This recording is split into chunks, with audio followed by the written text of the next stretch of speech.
എല്ലാ സജ്ജനങ്ങൾക്കും നമസ്കാരം. കഴിഞ്ഞ ദിവസം യോഗി ആദിത്യനാഥിൻ്റെ മഹാകുംഭമേള 7 ഗ്രഹങ്ങൾ ആകാശത്തിൽ പ്ലാനറ്ററി പരേഡ് അവതരിപ്പിച്ചതോടെ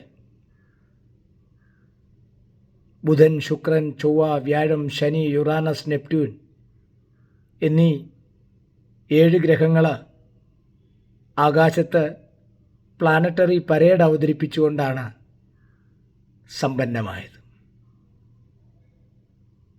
ഇനിയും ഈ ഒരു വിന്യാസം കാണണമെങ്കിൽ 2040 വരെ കാത്തിരിക്കണം.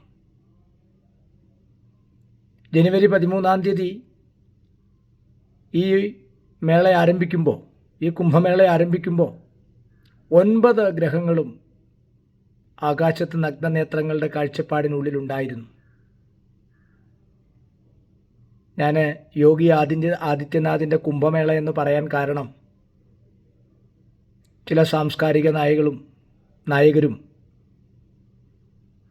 പ്രത്യേകിച്ച് മലയാളികളുടെ കൂട്ടത്തിലെ വളരെയേറെ ആൾക്കാർ ഈ കുംഭമേളയെ അപഹസിക്കാൻ ഉപയോഗിച്ച വേടായിരുന്നു അത്. ഗ്രഹങ്ങളുടെ സ്ഥിതിയെ ആസ്പദമാക്കിക്കൊണ്ടാണ് ഭാരതത്തിലെ 4 പുണ്യസ്ഥലങ്ങളിൽ കുംഭമേളകൾ നടക്കാറുണ്ട്. നാസിക്, ഉജ്ജയിൻ, ഹരിദ്വാർ, പ്രയാഗ്രാജ്. 3 വർഷം കൂടിയിരിക്കുമ്പോൾ കുംഭമേള നടക്കാറുണ്ട്. 12 വർഷം കൂടിയിരിക്കുമ്പോൾ കുംഭമേള നടക്കാറുണ്ട്. 144 വർഷം കൂടിയിരിക്കുമ്പോൾ മഹാകുംഭമേള അരങ്ങേറാറുണ്ട്. 12ൻ്റെ സ്ക്വയറാണ് ഈ 144 എന്നുപോലും അറിഞ്ഞുകൂടാത്ത ഊളകളാണ് മഹാകുംഭമേളയെ അധിക്ഷേപിക്കാൻ ഇറങ്ങിത്തിരിച്ചത്. ഹിന്ദു സംസ്കാരത്തിൻ്റെ അടിസ്ഥാനം പരിശുദ്ധമായ സയൻസ് തന്നെയാണ്, ശാസ്ത്രം തന്നെയാണ് എന്ന് തെളിയിക്കുന്നതാണ് ഈ കുംഭമേളകളുടെ നടത്തിപ്പ് തന്നെ. അതിന് ഏറ്റവും കൂടുതൽ തെളിവ് നൽകുന്നതാണ് മഹാമേളയുടെ തുടക്കത്തിലും മഹാമേളയുടെ സമാപനത്തിലും കൊട്ടിക്കലാശലത്തിലും നടന്ന ഈ പ്ലാനറ്റ് ഡാൻസ്. വേറെന്താ തെളിവാണ് വേണ്ടത്? ഈ മഹാമേള അധിക്ഷേപിക്കുന്നതിന് പലരും പല രീതികൾ തീരുമാനിച്ചു. ചിലർ പറഞ്ഞു അവിടെ ഇറങ്ങിയ ചൊറിയും, ചിലർക്ക് ചൊറിച്ചിലെടുത്തു, ചിലർക്ക് അഴുക്ക് കണ്ടു, ചിലർ വൃത്തികെട്ട ചില ഫോട്ടോകളൊക്കെ പ്രസിദ്ധീകരിക്കാൻ ശ്രമിച്ചു. അങ്ങനെ അനേക പ്രകാരത്തിൽ ഈ മഹാമേളയെ അപമാനിക്കാൻ ശ്രമിച്ചു. പക്ഷേ അവിടെ കാണാൻ കഴിഞ്ഞ ഏറ്റവും മികച്ച കാഴ്ചകളിൽ വേറൊരു കാര്യമാണ്. അതിൽ പ്രത്യേകിച്ച് ആരെന്ത് കാണാനാണോ അവിടെ ചെന്നേ അത് കാണാൻ കഴിഞ്ഞിട്ടുണ്ട്. ഇപ്പോൾ കഴുകൻ ജഡം തേടിയാണ് എത്തുന്നത്, ജഡം കിട്ടും. കഴുകൻ തേടി ചെന്നത് ജഡമാണ്, ജഡം കിട്ടും. ഈ പന്നികൾ കയറി ചെല്ലുന്നത് അഴുക്കുചാലാണ്, ആ അഴുക്കുചാൽ അവിടെ ഉണ്ടാവും, കിട്ടിയിട്ടുണ്ടാവും. സജ്ജനങ്ങൾ അമൃതസ്നാനത്തിനാണ്, അവർ അമൃതസ്നാനം നടത്തുന്നു. ചെറിയ ചെറിയ വ്യാപാരികൾ കച്ചവടത്തിനാണ് അവിടെ എത്തിയത്, അവർ ആ കച്ചവടത്തിലൂടെ പട്ടിണി മാറ്റാനുള്ള അവരുടെ മാർഗം സ്വീകരിച്ചു, അത് വിജയിച്ചു. വലിയ വലിയ വ്യവസായികൾ വ്യവസായത്തിന് ചെന്നു, അത് നടന്നു.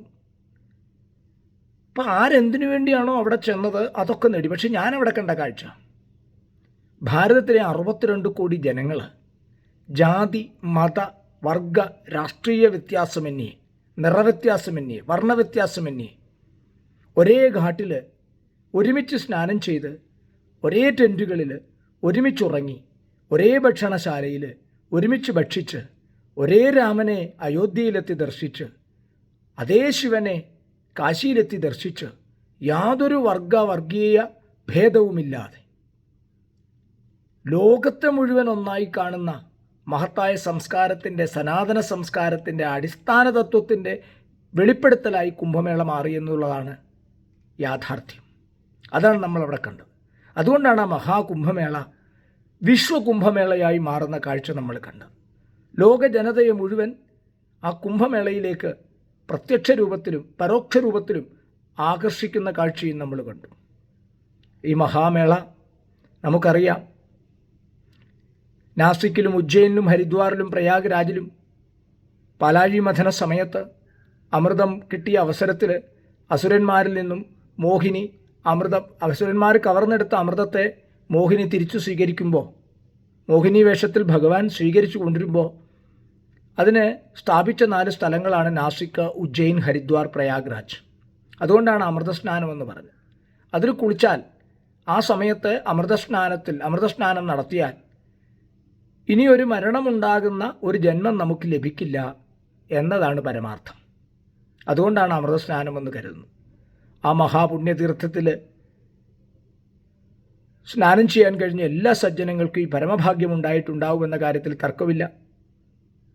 ആ മഹാകുംഭമേളയെ ധന്യമാക്കി തീർത്ത ഭരണാധികാരിയായ, സന്യാസിയായ ഭരണാധികാരിയായ യോഗി ആദിത്യനാഥിനോടുള്ള കടപ്പാട് ഭാരതം എന്നും ഓർത്തുവയ്ക്കുമെന്ന കാര്യത്തിലും തർക്കമില്ല.